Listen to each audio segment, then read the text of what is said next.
Okay. All right. We say like, so I'll just say like 30 seconds of words and then I'll turn it over to you. Okay, okay, Vicky? All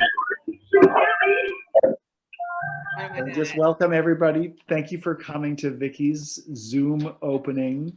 This has been in the works for a long time. Vicky is a longtime member of the AOK family and has been at the table many, many times.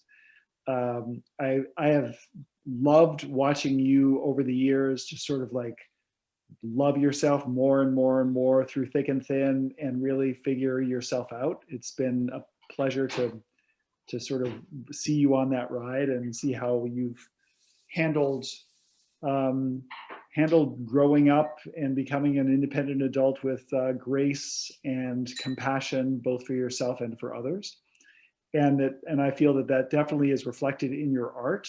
I love this show, and I can't wait for people who are here to see it, and for people who aren't here to be able to see it because it's up on the website now, and anybody who wants to can go and see it. And we'll be able to watch this opening in a day or two. We'll get that up on there also. Okay. So we are AOK Arts. We are an organization that supports young artists, and we have done a number of these shows. You can look at all of them on our website, www.aokarts.org. And we are honored to work with a lot of different young artists and to be able to provide resources and support and connection for them, and great energy and challenging ideas and really strongly rooted relationships for all of us. So I don't want to I'm not going to talk very long because this show is about Vicky. So I want to turn it over to Vicky. It seems like most of y'all know Vicky, so she needs no introduction. But just, she is beloved and admired very widely and wildly. And let me just turn it over to Vicky. Take it away, Vicky. Thank you. Thank you. Okay. I just want to thank everybody for taking their time out of their day to celebrate me and my art, okay, and the motivation behind the work that I've created. I've been painting really all my life, now that I think about it, but I've been taking it more as a business within the past like 5 to 6 years. I also do sculpting and illustrations, and I curate events. But today we're going to take a look at some of my favorites, and I'm going to give a little bit of a synopsis as to what inspired them, or So let's get it on. Let's get started. Carolyn's going to go. She's going to share her screen, and this is the shimmer. Welcome everybody. So let's get it started. Yes, that's me, Victoria Stillwell, government. I am a Maryland native, was born in DC, but raised in Baltimore. And I'm currently, born in DC, raised in PG, and I'm currently residing in Baltimore. I've studied psychology, obtained my associate's degree, and I'm trying to become an art therapist. So to merge my two loves together, I think that would be fun. So, but I still got some like options. I have until this time next year before I get my bachelor's degree. So we are looking forward to that. And I really, not just really paint for myself, I really paint more so for other people. So this is kind of new to kind of explain, where I was coming from when I'm making a painting, because like I really don't make a painting for myself. I try to make it so that you guys can project your thoughts and feelings on, so you can connect more to the art. But either way, let's start with butter. So butter is everyone's favorite. You can see here. It is a humanoid painting that is meant to express the fun but sometimes frightening aspects of vulnerability. While her body position may relate to feelings of containment, she exhibits amusement in her situation. So that's what's up with butter. So we can go the next one. When you guys are ready. Captured is a relatively large piece meant to elicit feelings of hopelessness, but also the struggle for survival. It can make one feel either sympathetic for the individual engulfed in flames, or can have them themselves feel that they are the ones being attacked. I just wanted to make something with like a semi like frightening emotion, but we have Distorted Love right here that speaks on the old biblical tale of temptation in the Garden of Eden, and the confusion between sometimes love and lust, but the feelings of satisfaction nonetheless. So that is Distorted Love, which is also a relatively large piece. So we can go. Vicky, when you say large, how large are they? 3 feet to 48 inches, something like that. Yeah. Yeah, I want to make it more of an experience when people are observing the painting. Yeah. Dream state reflects on the subconscious messages our brain delivers to us when we are in the state of REM sleep. Dreams in art are a way to sometimes completely remove the ego. So you may find the underlying meanings of who you are and how you experience the world, without the distortion of like just kind of like everyday like thinking. So that's why like therapists will have dream diaries, or art therapy is a thing, because it's a way to really get down to the root. We have Duck, which was created when I was working the graveyard shift as a hotel clerk. And the twisted features are symbolic to how emotionally exhausting the gig was, but I still had to show up and manage and maintain. Fun fact, on the top right corner is like little scythes, like the Grim Reaper, like, so those are meant to be symbolic of the Grim Reaper scythe. So yes, because working the grave shift, it just turns you upside down. So I did not enjoy that. So that job is over with. So that was just a moment in my life. But moving on, we have eggs and bacon. I just really wanted to make some eggs and bacon. So this is these two pieces like right here. Just wanted to see how realistic I can make it, and I was surprised by like how many people thought that I just made a really big egg and I just painted it. So I do plan on continuing this series. It was just a moment. Fetal position was inspired by the first position we've ever known in this life, which is like just the fetal position. When we want to feel comforted, when we're cold, or maybe when we're lonely, we return to this position. And I find it fascinating that body language is universal. Even for blind people, like we still all share that same art of language. The position is meant to preserve body heat, but also to protect the vital organs, which I think is just pretty intimate. So I love that. So moving forward. Her Consent is actually a 3-foot painting I made for an art show in 2018 for Operation Consent. This is a full-figured woman with everything developed, like her legs, breast, thighs. And for the art show, like I had the lamp illuminating below her neck. And I had like this gentleman come up and he was like commenting on the painting, and he was just like, talking about like how attractive he found it. And I was just like, okay, so like, what do you think about her face? And he was taken aback. He didn't even notice that her face was completely distorted. And he was just really like shocked that like he spent all this time, because he was looking at the painting for a minute when I came up to him. And I was just like, how does this make you feel about how you treat women in your everyday life? And he was just really like, he was like, wow, I really don't know. He was like perplexed by how that he may be actually similarly objectifying women, and how, this might make them feel. And it was just, that was just like one of those moments where I'm like, this is why I create, just to like get like an introspective dialogue to go on. So that is Her Consent is actually like a really long piece.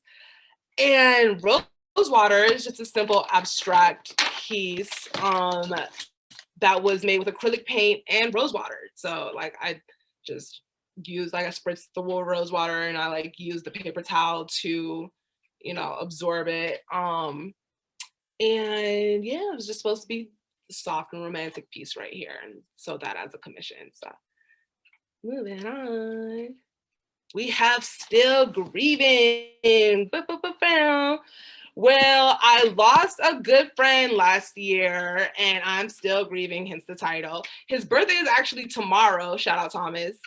And I think that this piece is partly abstract just to kind of relate to the confusion and unlinear feelings of like grief that everybody is, I'm sure, familiar with one way or another. And the flowers that trickle down from beyond the black frame, if you kind of notice at the bottom, they kind of like trickle down, I think symbolize like my continuation of like the love that I will have for this person. And everyone always speaks about how like, you know, you got to give me my flowers while I can still smell them. And like, you know, everyone gives flowers to the dead. But I really feel like when you love someone, you also kind of take some flowers for yourself, you know, through that relationship. So that is Still Grieving. And I never really want to stop grieving. So that's just like the beauty of, you know, like that painful experience, something that I was able to find within that. The processor. The processor, again, it was just, I didn't really have too much the motivation behind. I just wanted to make a really big face. So I made the processor and I trapped him. You know, I just made it a strongman, trapped or protected. You know, it depends on your interpretation. What's he hiding from? What is he processing? In the bottom right corner, there is a definition of freedom, which I think kind of speaks to his situation. You know, like what is freedom? When do you know if you're actually free? Is freedom really free? You know, when you take on all this responsibility. It is a translucent box that you can see his expression. Is it one of anticipation or one of determination? You can see like his features are kind of deteriorated. I like, you know, people like I'll see them look at the painting and I'm like, what do you see in this painting? And some people will see strength, some people will see fear. So that's another example of what I just like I just paint for the ambiguity of it, you know, ambiguity, whatever. What'd you say, Bob? All right, the shimmer, waves of emotion crashing against swirling landscapes, figures of hope soaring. You can see that in the top right corner, towards the areas of the unknown. I just wanted to simply make something that is fluid and continuous as the human emotion, so that other people could again apply their own projections. Like I showed this to an aunt, and she who had battled with breast cancer before, just felt like she just really felt like that was like like she survived it, but she really felt like that was like a resemblance of her journey through something that's really just like unknown and sometimes scary. Um, and it's just like, you know, I try to make it so that the eye is continually traveling around the painting, something that you can really sit in for a while. This is also a relatively large piece. I try to make just larger pieces so people can become a part of the experience. And Untitled is just a paper mache sculpting of a hollowed-eyed tribal figure with a big menacing grin, and you can't really see it here, but there's like an eyeball on top of his head, and the veins from the eyeball trickle down to the forehead. So it's just kind of like to combine the eyeball veins to the forehead veins. Not much so the meaning behind it, you know, I guess, yeah. No, I guess like just wanted to make something cool. So I guess that's just what that is about. But we have reached the end of some of my favorites. And, you know, everything's got a price if you guys are talking right. So if anybody wants to buy anything, just contact Kathy or David and they will direct you to me and we will, take it from there. So does anybody have any questions about any of the pieces that they've seen? I'll be taking questions down. I do. I'll raise my hand. Raise hand, I should say. And let me take them down. I have a question or two. It seems most of your paintings or pieces tend to highlight the skull. Is there a continuing trend on that area, or is it something that you're fascinated with, or why is it that most of your paintings and your pieces tend to have a skull involved? It's fascinating. That is a fascinating question, and I will answer it for you. I feel that because I think I do that because it's people watching the painting, I want them to somehow be able to identify themselves within the piece. So I think that that's probably what, as you probably also notice, I take the skin off of a lot of my paintings. So it's not like, oh, this is like, like a racially motivated or a political painting. This is like just like a human experience. So I think that's probably why. And I think that probably also subconsciously speaks to the fact that like I'm a psychology major and like, I just, I enjoy just studying the brain. So I think that that's probably what it relates back to, that's just me psychoanalyzing my own work from a third party's perspective. So it's a great question. Thank you. Thank you for your input. Does anybody else have any questions? Like me to answer. You have another one? I do. It seems your work is featured in a brochure of sorts. Is that available for sale or? Oh, the brochure itself, like the collection? No. You can find it on our website. If you go to the aokarts.org website and go to the exhibition section, it's actually a digital magazine format, which you can view all the images there. AOK Foundation? aokarts.org. And then if you click on the link for exhibitions, you'll see that Vicky's is the most recent one. I will post it on Facebook. I haven't gotten beyond Facebook, but I will post it on Facebook. All right, thank you. Okay. By far, what's your favorite piece? My favorite piece is probably the shimmer. It's probably the shimmer because like I always find something new within that piece, That's kind of hard. That's kind of hard to say because it's kind of like, which one's your favorite child? And I was like, I don't know, I love them all. But I also just really like butter because I've put in some like hidden gems in that very simplistic piece. And not everyone notices it. But when they do, it's gratifying.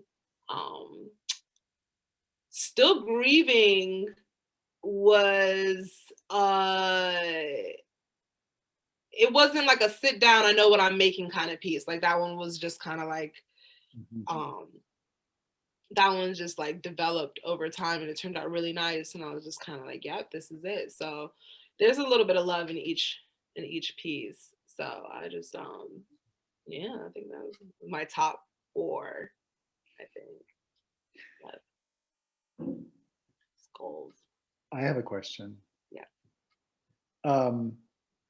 You mentioned that you just talking about your top 4, that one of them was like, it wasn't I sit down and I know what I'm going to do. Do you like, is there a typical for you where you sit down with an idea of what you want to create, or is it something that sort of happens and comes out of you when you sit down to paint? It's usually kind of like I go in with, I want to make something where I take the skin off, or go in where I'm like, I want to make a big face, or go in where I'm like, I want to start with this skull.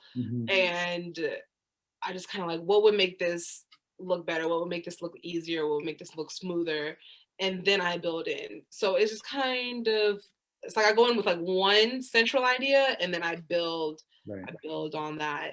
I don't think that I like, especially like the abstract work, that takes me a little bit longer to create. Sometimes like I'll just go in with like emotion, like duck. I didn't like, I was like, I hated that job. Like I hated it. I just needed, like, I was just, you know, I found myself just like making like a swirly hotel clerk kind of guy. And it's just kind of like, I knew where that was coming from. So yeah, the inspirations comes like from all over the place, but I always like remix it until like the end. But yeah. Do you paint every day? I do try to. So I'm mostly like paint like every 3 days. Sometimes like I feel the motion. Sometimes I'm like, I need a break because I'm like, this is not going anywhere. Some paintings I don't even finish. Some paintings I finish faster than others. So it does vary. It does vary. Do you sketch stuff out first, or do you? Yes, I do sketch. Yeah, I'm not like, I definitely do like get a nice little outline so I can feel more confident about where I'm gonna put the paint, especially if it's like more detailed, like Dream State or Butter. What's your favorite medium? Acrylic. I want to get more into oil paint. But oil paint takes forever to dry. And I need something that's going to be more decisive than I am, because I'll come up behind it and I'll change it. So I need something to dry quickly. So I appreciate acrylic, but I will venture into oil because it's a lot smoother. So I'm gonna try oil out. Yes. Do you do any drawing? I do sketches. But I haven't really just put a sketch out on a canvas before. So I think that's something that I'll look into. I think that might be fun to create. Yeah. I know you've done photography, and I believe you have one of your pictures as a front cover of a book. Do you want to talk about that? That was one of my pictures was published on a website for Science magazine or something like that. Yeah, that is one of the few publishings I've had. I don't know. Like, You don't remember or recall? I don't remember. I was trying to like pull that up.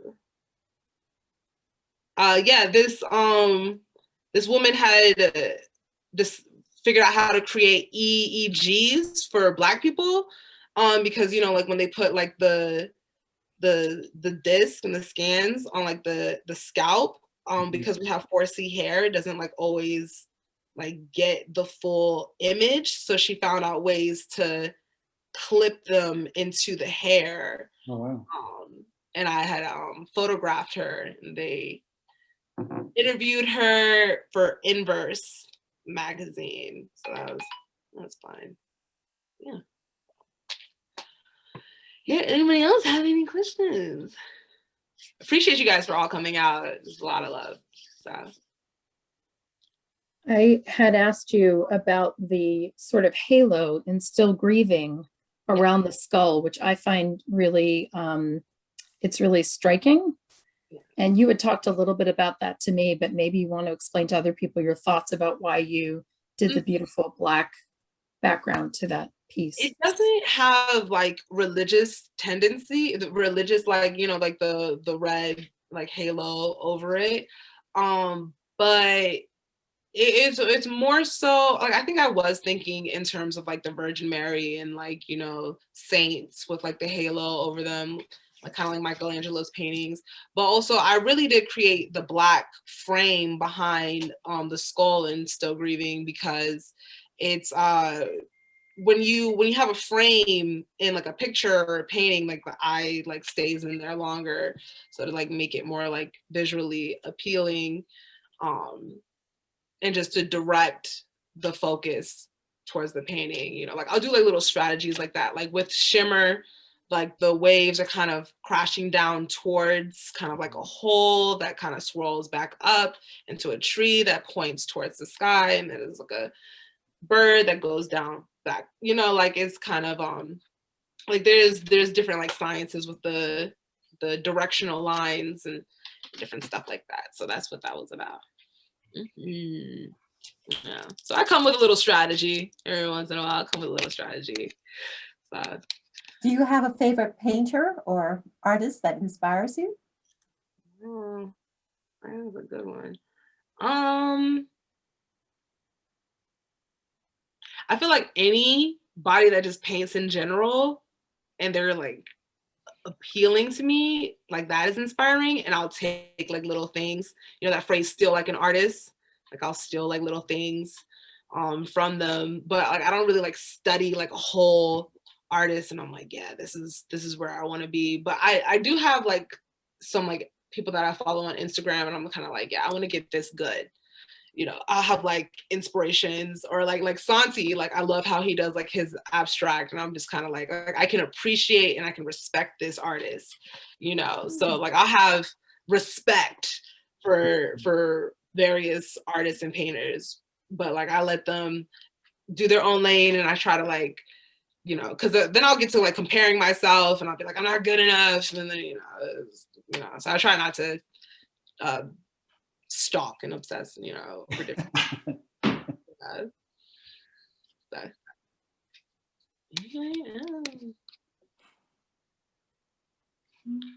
Maybe one or two more questions if we have any more.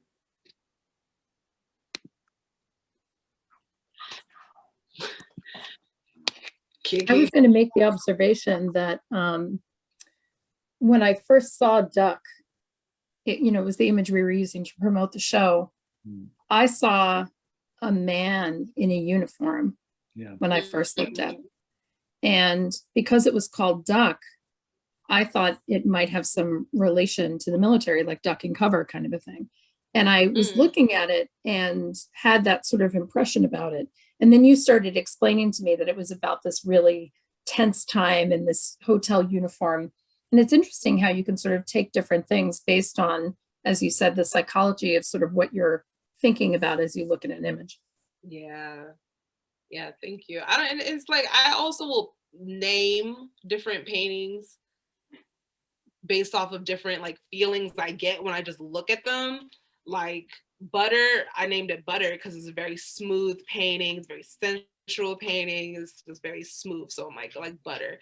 But Duck, I don't know, it's something like where I just looked at it and it was just very straight to the point, Duck. You know, it's very assertive. So that's where I got that title from. But again, that's why I don't even really explain where I'm coming from, because like I love to hear other people's explanations, because then the story of the painting continues. You know, it's not limited to just what I want it to be, you know. Who is it?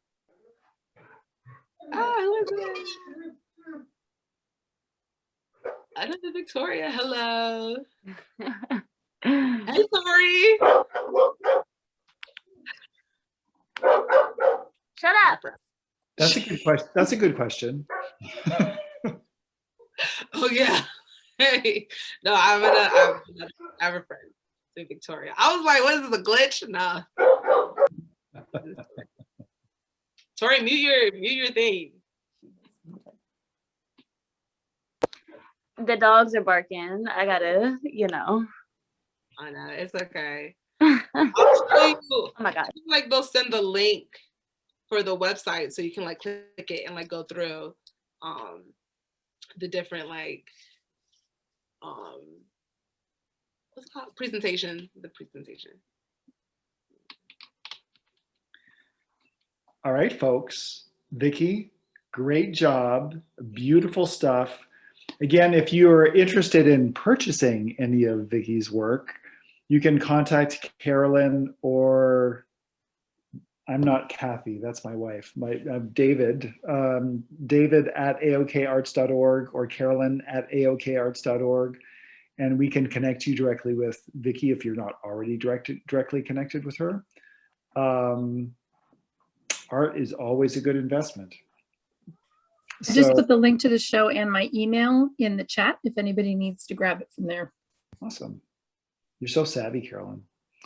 I know, me and Zoom, we're like this these days. And again, you can look at at Vicky's exhibition if you want to really soak into the work and take your time with it at aokarts.org/exhibitions. And you can also at that page look at the other online exhibitions that we've put up during the course of COVID. There's some really wonderful work to see from other young artists like Vicky. And if you want to learn anything more about AOK Arts, you can find it there. You get the full story of our organization.